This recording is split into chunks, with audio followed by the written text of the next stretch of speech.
nous sommes dans l'Église, membres du corps de Christ, nous devons être sanctifiés, rendus saints. Bien-aimés, c'est l'heure du choix.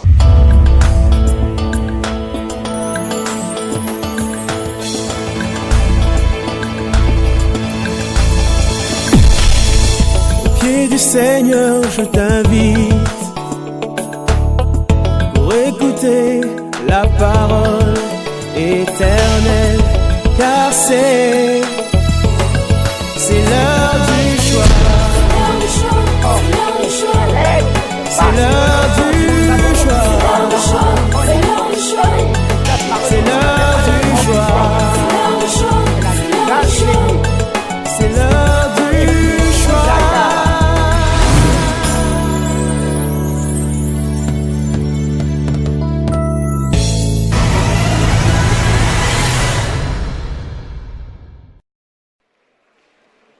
Merci Seigneur. Merci Jésus. Merci Jésus. Nous célébrons celui qui vit. Et il vit pour toujours. Nous célébrons celui qui est assis sur le trône. Assis sur le trône. Assis sur le trône. Il est assis sur le trône. Il règne.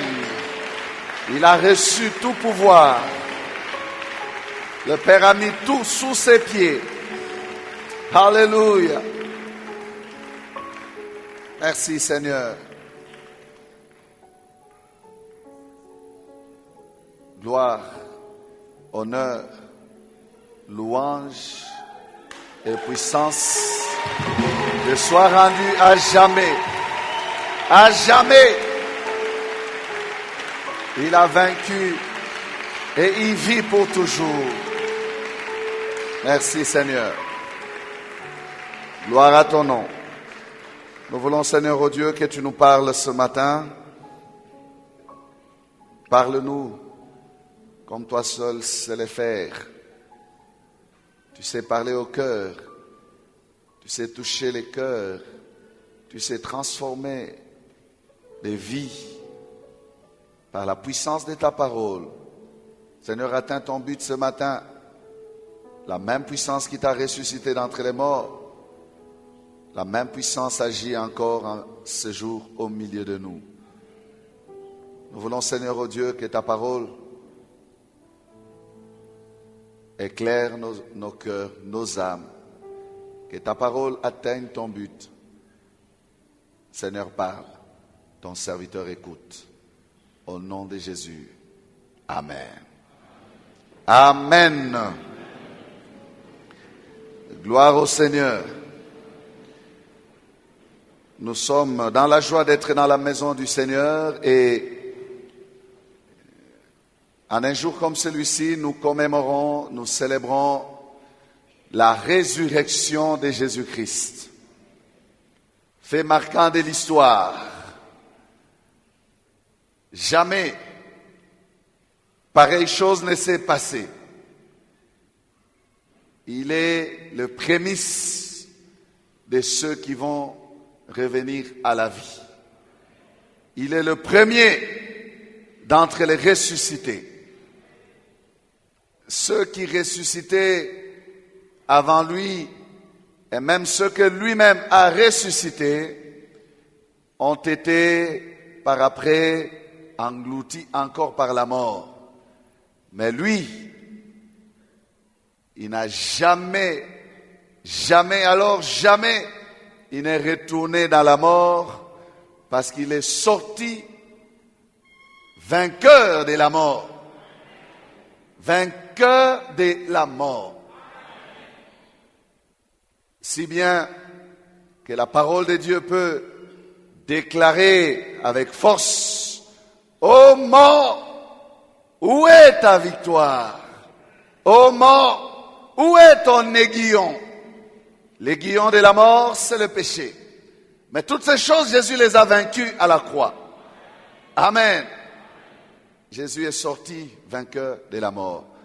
J'aime bien comment la parole de Dieu témoigne. Elle dit, il était impossible que les liens de la mort puissent le retenir. C'est lui le prince de la vie. Amen. Que Dieu soit béni. Éphésiens chapitre 1er, 19 à 21.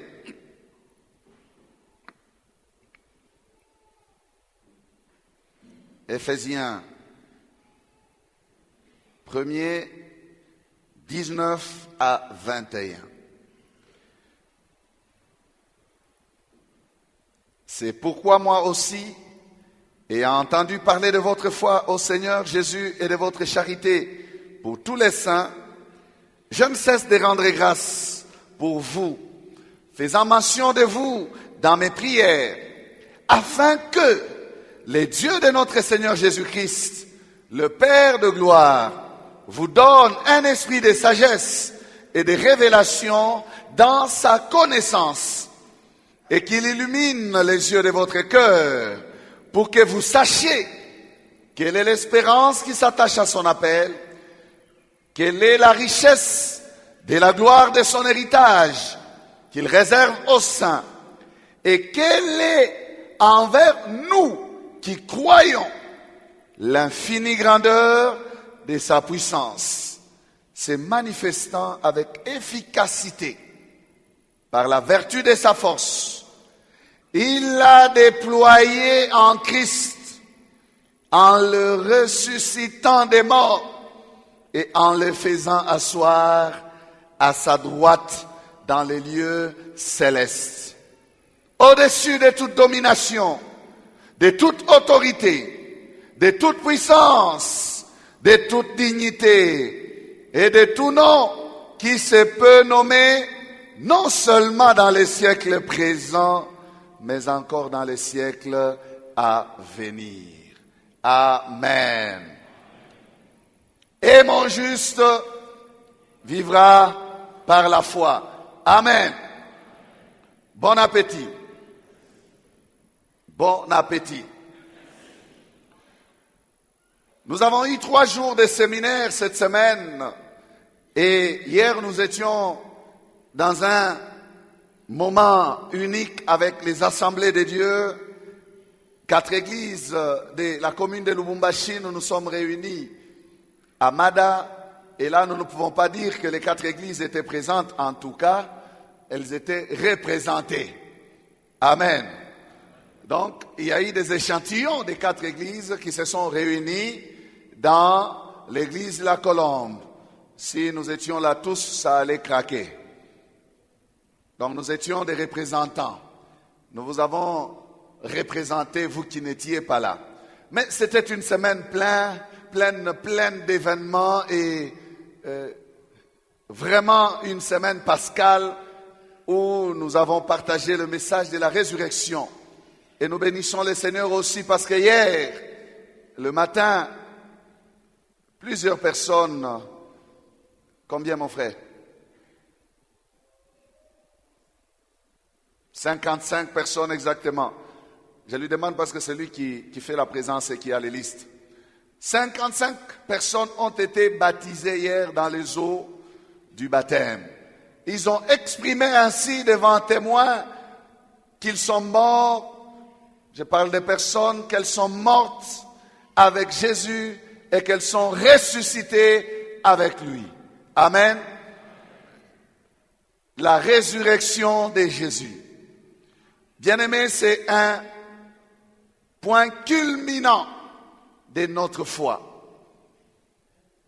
C'est le centre même de notre foi. C'est le fondement même sur lequel notre foi est bâtie. Si tu confesses de ta bouche le Seigneur Jésus-Christ et si tu crois que Dieu l'a ressuscité des morts, tu seras sauvé. Il faut commencer par là. Tu t'appropries l'œuvre de la croix. Nous avons dit que la mort de Jésus, c'est une œuvre, loin d'être un échec, loin d'être une défaite. La mort de Jésus sur la croix est une œuvre. Le grand artiste, notre Dieu le Père, a voulu que son Fils passe par là. Il a opéré cette œuvre de manière majestueuse. Les grands artistes a dribblé l'intelligence des hommes en voyant son Fils mourir à la croix, alors qu'on attendait la délivrance dans la forcination par des armées, dans la domination par des armées avec des armes à la manière des hommes. Mais Dieu les a tous dribblés. Il est allé mourir à la croix pour sauver l'humanité. Quelle richesse de sa sagesse. Amen.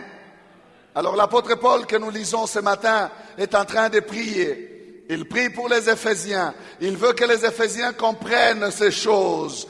Il veut que les Éphésiens comprennent la richesse de la gloire de Dieu.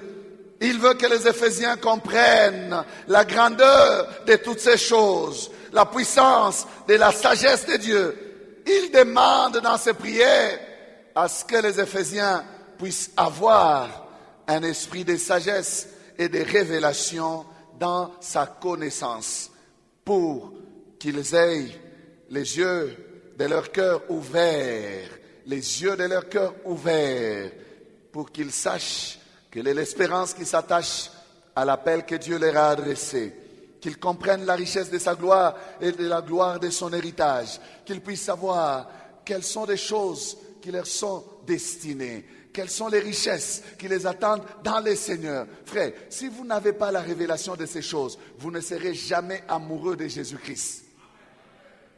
Pour vous, la vie chrétienne, ce sera juste que vous puissiez bénéficier des choses, bénéficier des actions de Dieu, mais vous ne serez jamais attaché à Dieu.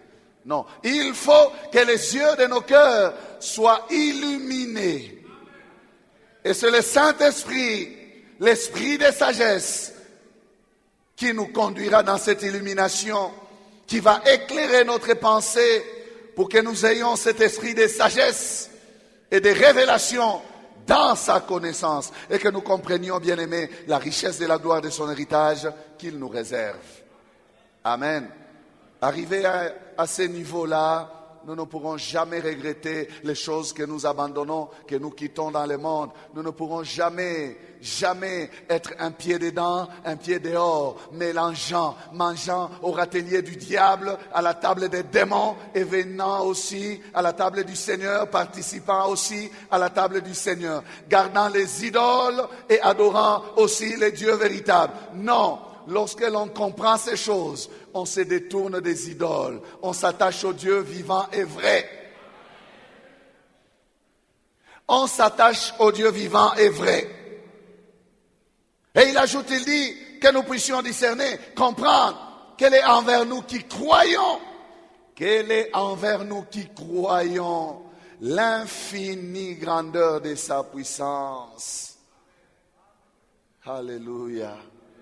Nous devons avoir cette révélation-là.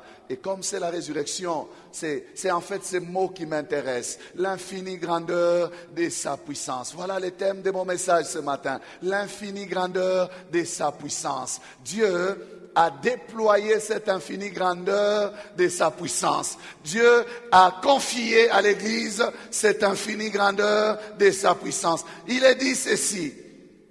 Quel est envers nous qui croyons l'infinie grandeur de sa puissance, c'est manifestant avec efficacité par la vertu de sa force.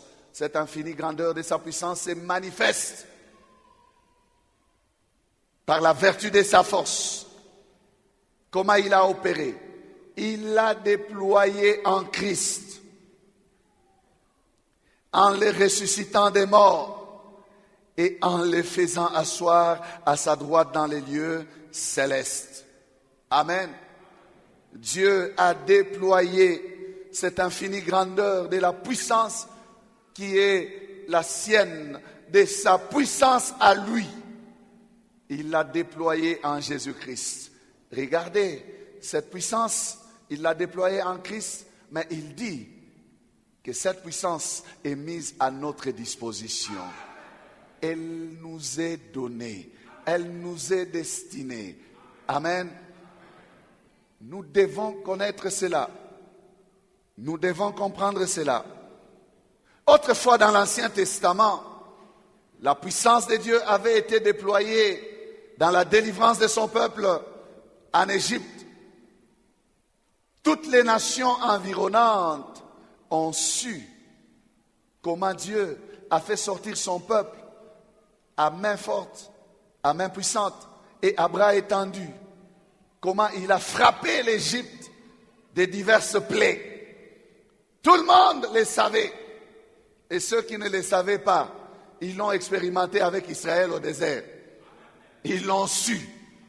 Parce que Dieu voulait que le peuple sache quelle est l'infinie grandeur de sa puissance. Lorsque les espions sont arrivés chez Rahab, Rahab les a reçus et les a cachés en guise de quoi? De sa connaissance, de cette infinie grandeur de sa puissance. Ah, tu ne me comprends pas. Rahab a changé son attitude. Elle l'a prostituée. Elle a trahi son peuple. Elle a trahi son peuple qui était espionné par ces deux personnes, passant dans les camps des enfants d'Israël. Pourquoi? Parce qu'elle a appris. Et elle a dit que nous tous, nous sommes terrorisés par les choses que nous apprenons concernant ce que votre Dieu est en train de faire. Votre Dieu est en train de faire des choses extraordinaires. Nous en sommes paniqués. Et nous ne pouvons pas penser que vous êtes déjà ici. Vous êtes déjà arrivés ici. C'est que cette puissance-là va bientôt renverser cette nation. Alors moi, je ne vais pas avoir de problème. Elle a changé de camp. Amen. Ça, c'est dans les temps. Ça, c'est dans l'Ancien Testament. L'apôtre prie. Et ça, c'est le vœu de Dieu et le vœu de mon cœur aussi. Que chacun d'entre nous puisse comprendre quelle est l'infinie grandeur de la puissance de Dieu. Frère, tu n'es pas connecté à une religion. Tu es connecté à un Dieu puissant. Il faut que tu les saches. De nos jours, il faut les savoir. Je dis bien de nos jours, il faut les savoir. Parce que l'apôtre prie et il ne dit pas seulement que nous devons avoir cette révélation-là. Non, écoutez, il dit ceci, les dominations doivent aussi les savoir. Amen. Les dominations doivent aussi les savoir.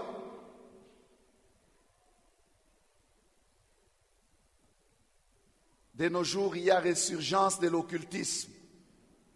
Les gens recherchent la puissance pour dominer, pour maîtriser leur position.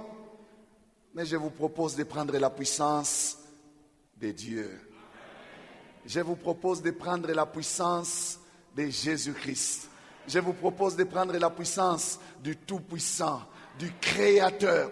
Cette puissance dépasse celle de l'occultisme. Cette puissance dépasse celle de votre chef, le diable. Parce que le diable a été vaincu à la croix. Parce que Jésus a écrasé sa tête. Et non seulement lui, avec toute son équipe, ils ont été vaincus. Amen. C'est lui qui écrit ces choses, a démontré cette puissance à Éphèse. Il parle aux Éphésiens. Il est arrivé à Éphèse, dans cette contrée-là, où il y avait les temples de Diane, où il y avait de la magie, il y avait de l'occultisme qui agissait. Il y a travaillé.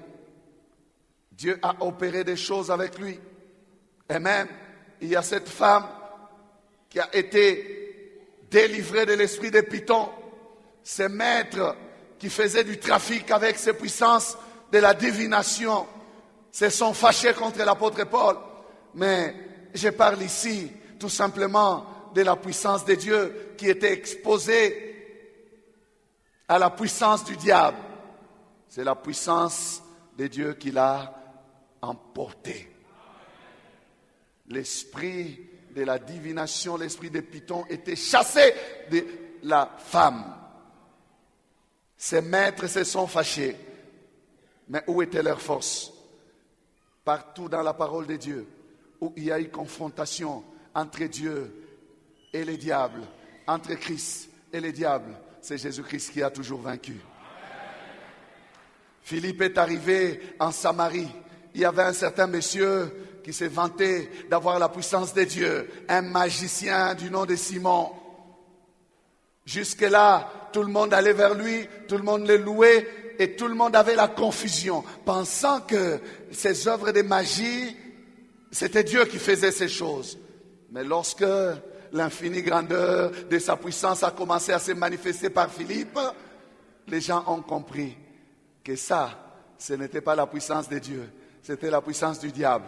Et le magicien lui-même s'est agenouillé devant l'infinie grandeur de la puissance de Jésus-Christ. Amen. Lorsqu'on a amené l'arche de l'alliance devant Dagon, on a amené l'arche de Dieu devant Dagon. Qui a fléchi devant qui? Dagon. On l'a retrouvé par terre. On l'a récupéré, on l'a mis debout. On a cru que c'était fini. Le lendemain, quand ils sont revenus, cette fois-là, Dieu a dit, je les disloque. Il était renversé, la tête était là-bas, les bras là-bas, et déstabilisé par l'infinie grandeur de sa puissance. L'infinie grandeur de sa puissance. Alléluia. La Bible nous enseigne donc que Dieu a déversé cette puissance, bien-aimée, envers nous qui croyons. Comment aller dans l'occultisme? Non. Pourquoi aller dans l'occultisme? Pourquoi aller dans l'occultisme, frère? Mieux vaut arrêter même ce travail-là. Parce qu'on te propose d'entrer dans une loge. Arrête le travail. Dis-le, je préfère mourir de faim. Je préfère souffrir que fléchir les genoux devant l'occultisme. Maman, si ton mari t'apporte cette casserole pour te dire avec ceci, nous serons riches, dis-lui, Atalibalango, Nazangango, Soki Ezapo Naboye, toi et moi, aujourd'hui, on doit alors se séparer. Oui, oui. Je ne prendrai pas ta casserole. Je ne toucherai pas à ta casserole. Comment un peuple n'invoquera-t-il pas son Dieu? N'a-t-il pas un Dieu? Non, je ne m'engagerai pas dans ta loge. Parce que j'ai un Dieu. Joseph ne s'est jamais retrouvé dans une loge pour devenir premier ministre. Il ne s'est pas retrouvé dans une loge. Mais il a fait appel à l'infinie grandeur de sa puissance. Il dépendait de l'infinie grandeur de la puissance de Dieu. Amen. Mardoché refusa de fléchir les genoux devant Aman. Amen. Il est devenu premier ministre aussi. L'homme qui les combattait, qui était premier ministre, a été destitué. C'est lui qui lui faisait la guerre. A pris sa place. Et lui, il a pris sa place. Frère, si tu ne cèdes pas devant celui qui te propose là, tu verras ce qui va t'arriver. Tu feras les choses, mais seulement avec Dieu. Tu feras des choses, mais seulement avec Dieu, parce que tu tiens ferme. Ne cède pas. Est-ce qu'il y a quelqu'un qui me comprend ce matin? La voix me fait défaut, frère. J'ai beaucoup parlé cette semaine, mais qu'à cela ne tienne, l'infinie grandeur de sa puissance me soutient. Elle me soutient. J'ai des problèmes là, mais je peux encore parler. La résurrection de Christ, c'est la preuve pour nous que l'infinie grandeur de sa puissance est mise à notre disposition. Amen. Il dit, il faut que nous comprenions quelle est envers nous qui croyons l'infinie grandeur de sa puissance. Dieu nous l'a démontré en ressuscitant Christ. Il a déployé en ressuscitant Christ. Il a déployé en ressuscitant Christ. Amen. Si Christ est vivant, nous avons sa puissance. Si Christ est vivant, sa vie agit en nous. Et c'est la même vie, c'est la même puissance. Amen. Elle est à notre disposition. Dieu a ressuscité Christ avec cette puissance. Les apôtres ont été témoins de ces choses. Les apôtres en avaient la certitude. Les apôtres n'ont jamais douté. C'est dans la puissance de la résurrection qu'ils s'est confié. Lorsqu'ils ont fait des prodiges, quand les gens les regardaient, Pierre et Jean ont dit, pourquoi vous arrêtez-vous à nous regarder comme si c'est par notre force, comme si c'est par notre propre piété que nous avons fait cet acte-là. Non, c'est dans la foi en Jésus-Christ que vous avez crucifié, que cet homme a eu les jambes affermies. C'est pas nous, non. C'est pas l'homme, non. C'est l'infinie grandeur de la puissance de Dieu. Amen. Lorsque Paul et Silas ont voulu être adorés, loués, ils ont refusé.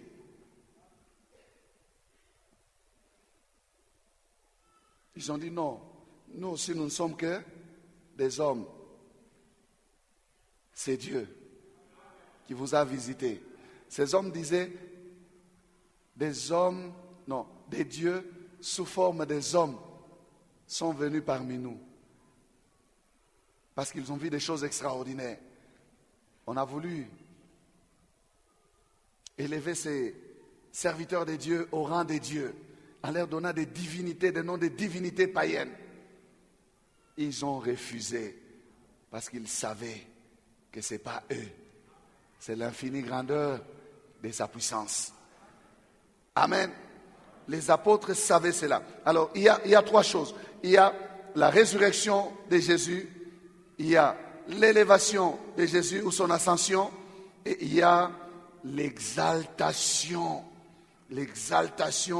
de Jésus. Les apôtres avaient les trois devant leurs yeux. Ils ont expérimenté ces choses, ils ont vu comment Dieu a déployé sa puissance en Jésus-Christ.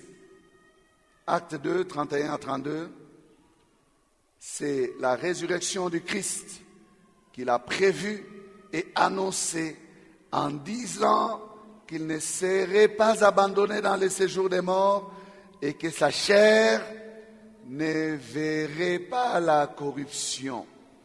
C'est ce Jésus que Dieu a ressuscité. Nous en sommes tous témoins.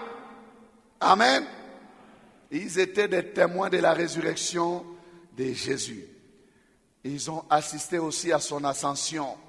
Dans Acte 1, verset 9, il est dit, après avoir dit cela, quand il a dit, vous recevrez le Saint-Esprit, vous serez mes témoins. En Acte 1, 8, Acte 1, 9, il dit, après avoir dit cela, il fut élevé pendant qu'il le regardait et une nuée les déroba à leurs yeux. Et enfin, le troisième acte, dans le déploiement de cette puissance, voyez comment Dieu a fait. Dieu a ressuscité Christ, mais il n'a pas ressuscité Christ pour le laisser marcher sur terre comme ça et réapprendre à vivre comme Lazare a fait. Non, Dieu l'a pris, Dieu l'a souverainement élevé, n'est-ce pas? Dieu l'a élevé, il l'a fait monter vers lui. Et il y a son exaltation. C'est justement ce fait de le faire asseoir au-dessus de tout. Dieu l'a fait asseoir par sa puissance, son infinie grandeur. Dieu a fait asseoir Christ à sa droite. Amen. Et il lui a donné le nom qui est au-dessus de tout nom. Acte 2, 33. L'apôtre Pierre, parlant ces jours-là de Pentecôte, il dit, élevé par la droite de Dieu, il a reçu du Père le Saint-Esprit qui avait été promis et il a répandu, comme vous le voyez, l'entendez. Élevé par la droite de Dieu. Amen. Alors ces trois choses donnent à Christ le plein pouvoir. Christ a le plein pouvoir. Dis avec moi, Christ a le plein pouvoir. Jésus-Christ a le plein pouvoir. Aucun autre n'a le pouvoir comme lui. Amen. Sa résurrection lui donne une vie sans limite. Sa résurrection lui donne une nature, écoutez la tautologie, une nature surnaturelle. Amen. Une nature surnaturelle. Il peut passer à travers un mur.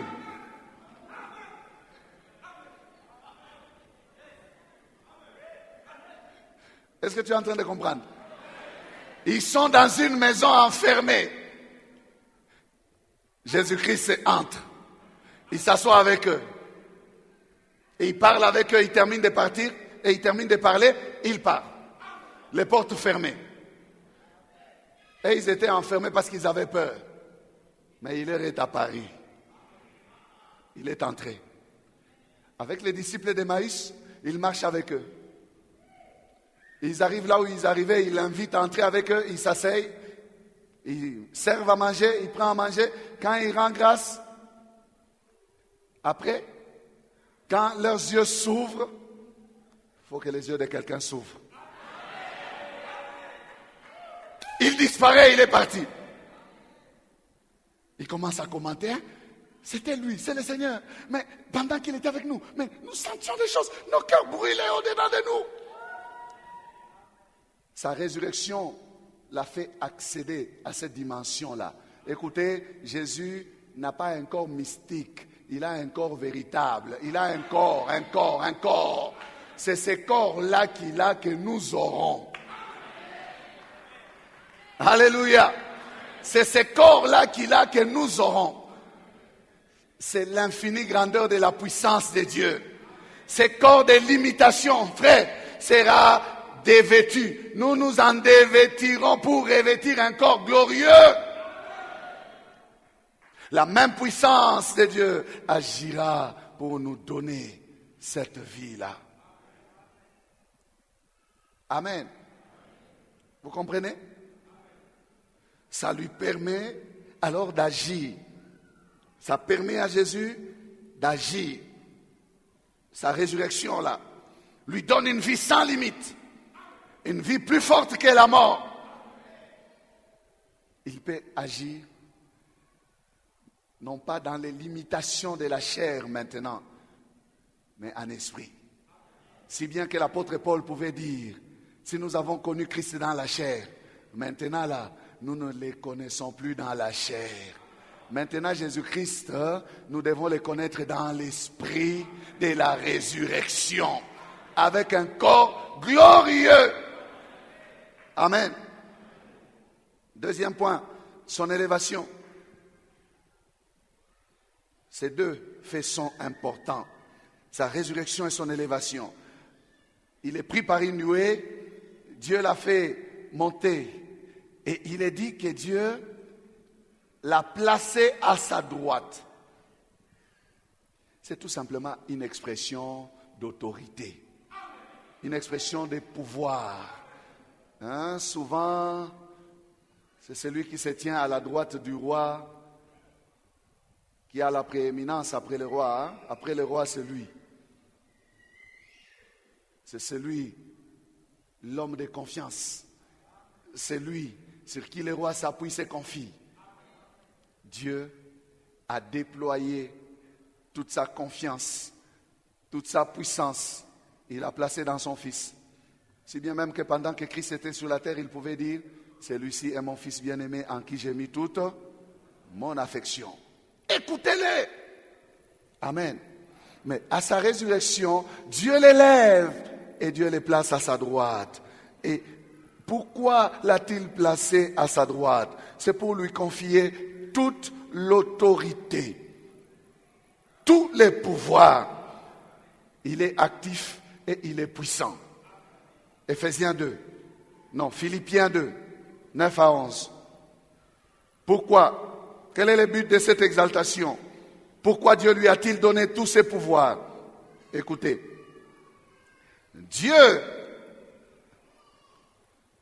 c'est pourquoi aussi Dieu l'a souverainement élevé et lui a donné le nom qui est au-dessus de tout nom, afin qu'au nom de Jésus, soulignez cela, tout genou fléchisse dans les cieux, sur la terre et sous la terre, et que toute langue confesse que Jésus-Christ est Seigneur, à la gloire de Dieu le Père.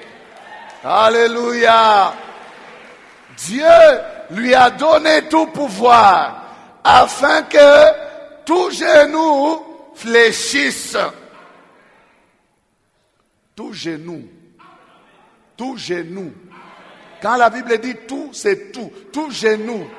Les genoux des rois doivent fléchir. Les genoux des grands doivent fléchir. Devant Jésus-Christ, il n'y a pas de grand plus que lui. Tout genou fléchit devant lui. Et toute langue doit le confesser. Quelque grand que soit un homme, il doit se dire qu'il y a plus grand que lui. Amen. Nebuchadnezzar l'a su. Il fallait qu'il passe par une phase de folie pour qu'il comprenne que le Dieu des cieux est plus grand que lui. Amen. Le roi de ce monde doivent les comprendre. Les chefs d'État doivent les comprendre. Il y a des gens que le pouvoir enivre. Ils se croient immortels, éternels. Ils veulent se placer à la place de Dieu. Non, le trône est déjà occupé. Dieu a déjà placé celui qui a tout pouvoir. Il n'y a personne qui s'assiera dessus. Personne ne s'assiera dessus. Le pouvoir est donné à Jésus. Le règne est donné à Jésus. Le trône appartient à Jésus. Oh frère, le trône est réservé à Jésus. Tu peux beau devenir roi ou chef de l'État, tes genoux doivent fléchir devant Jésus. Et quand tu entres dans sa présence, même dans sa maison, tu entres aussi avec respect. Parce que le roi est sur son trône. Le grand roi est sur son trône. Le roi des rois est sur son trône. Alléluia. Tout genou doit fléchir. Alors ce matin, quel est ce genou qui résiste? Quel est ce genou qui résiste? Quelle est cette langue qui ne confesse pas? Si tu crois que Dieu l'a ressuscité, tu dois croire aussi que Dieu va déployer la même puissance dans ta situation. Amen. Si tu as expérimenté la puissance de la résurrection, fais-lui confiance. C'est la même puissance. Si une personne comme toi, pour ne pas dire toi là, si une personne comme toi, la puissance de la résurrection t'a transformé, qu'est-ce que le Seigneur ne peut pas faire? Souviens-toi de ce que tu étais. Têtu plus que tout. Résistant au conseil. Rebelle au conseil. Mais la puissance de la résurrection t'a brisé. Tu as fléchi les genoux devant le roi. Tu as diminué. Ta situation fléchira aussi. Tes problèmes là fléchiront aussi. La même puissance qui a transformé ta vie agira aussi dans ta situation. Tout genou doit fléchir devant Jésus. Si tu crois que Dieu l'a ressuscité, oh, gloire lui soit rendue.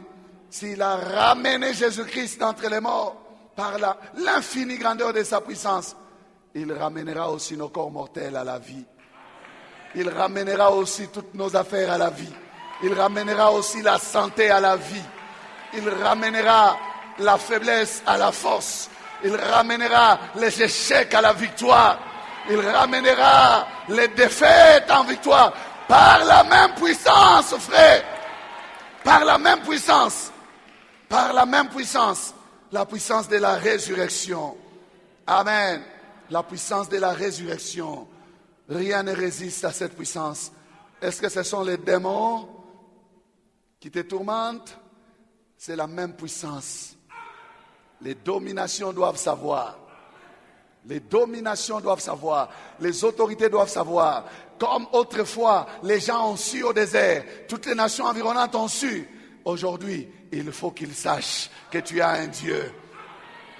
À cause de quoi? De la puissance de la résurrection. Voilà pourquoi mon frère, ma soeur, je te demande de rester fidèle à Jésus.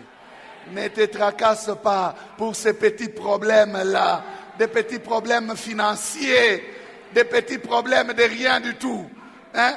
Qui te tourmentent pour que tu puisses abandonner Jésus. Tu dis, oh non, Jésus, ça traîne tellement. Si on arrive à la fin de cette année, je risque de me retrouver dans la loge. Parce que là-bas, c'est vite, vite. C'est vite, vite, mais avec la mort. Avec Jésus, ça vient en son temps. Ça vient en son temps. Parce qu'il fait chaque chose bonne en son temps. Ça vient en son temps pour qu'on jouisse bien. Pour qu'on en bénéficie bien. Ne sois pas pressé. Ne cherche pas des raccourcis. Ne va pas chercher de puissance dans l'occultisme parce que ça va vite. La courte joie. Oh, que je vive 5 ans dans la richesse, puis je meurs, mais au moins je vais bien vivre. Non, tu n'es pas destiné à vivre 5 ans. Tu es destiné à vivre pour l'éternité. L'éternité, l'éternité, l'éternité. Quand Jésus te sauve, il ne te coupe pas le nombre des années pour dire tu vas vivre. Non, il te fait entrer dans l'éternité. Dans l'éternité, tu vas vivre avec lui, tu vas marcher avec lui, tu resteras avec lui pour toujours. Amen. Mettons-nous debout. Tu vas confesser cette puissance de la résurrection dans ta vie. Alléluia. Confesse cette puissance de la résurrection dans ta vie. Si tu n'as jamais reçu Jésus, reçois-le ce matin. Dis-lui, Jésus vient dans ma vie. Entre dans ma vie. Pardonne-moi. J'ai compris ce matin la puissance de ta résurrection. Tu occupes le trône. Alors occupe le trône de mon cœur. Et que mes genoux fléchissent devant toi. Que ma langue te confesse que tu es mon Seigneur à la gloire de Dieu le Père. Prie pour ta vie. Commence à bénir le Seigneur pour la puissance de la résurrection. Es-tu malade? C'est la même puissance qui donne la vie à ton corps affaibli. La même puissance. Prie.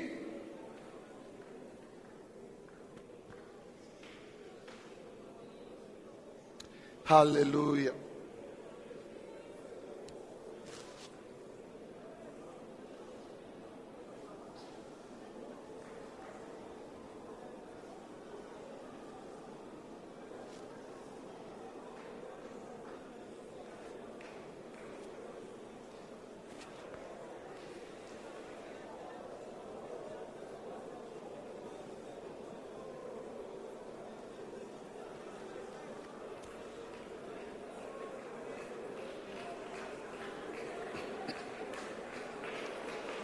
La même puissance guérit nos corps, nous affranchit de l'emprise du diable. La même puissance, elle agit encore aujourd'hui. Nous voulons en bénéficier. Seigneur, ce matin déploie cette puissance. Tu l'as déployée dans ton Église. Que les dominations sachent par l'Église, que les autorités sachent par l'Église quelle est cette grande puissance, cette puissance infiniment variée que tu as déployée dans ton Église. En ressuscitant Christ, tu l'as démontré. Seigneur, guéris les corps languissants, guéris les malades en ces lieux, touche les cœurs, transforme des vies, Donne la réponse aux problèmes difficiles. Manifeste ta bonté, ô Dieu. L'infinie grandeur de ta puissance. Bien-aimés, merci d'avoir suivi ce message. Aujourd'hui, si vous entendez sa voix, n'endurcissez pas votre cœur. Jésus vous aime. Nos prédications sont en continu sur notre site web qui est www.labornelouchi.net. Vous pouvez aussi nous écrire aux adresses électroniques suivantes: lepasteur@labornelouchi.net, guillamani@gmail.com. Pour toutes vos requêtes, écrivez-nous à l'adresse électronique suivante: requêtes@labornelouchi.net. Et si vous désirez nous contacter, appelez-nous au numéro suivant: 099 99 56 891.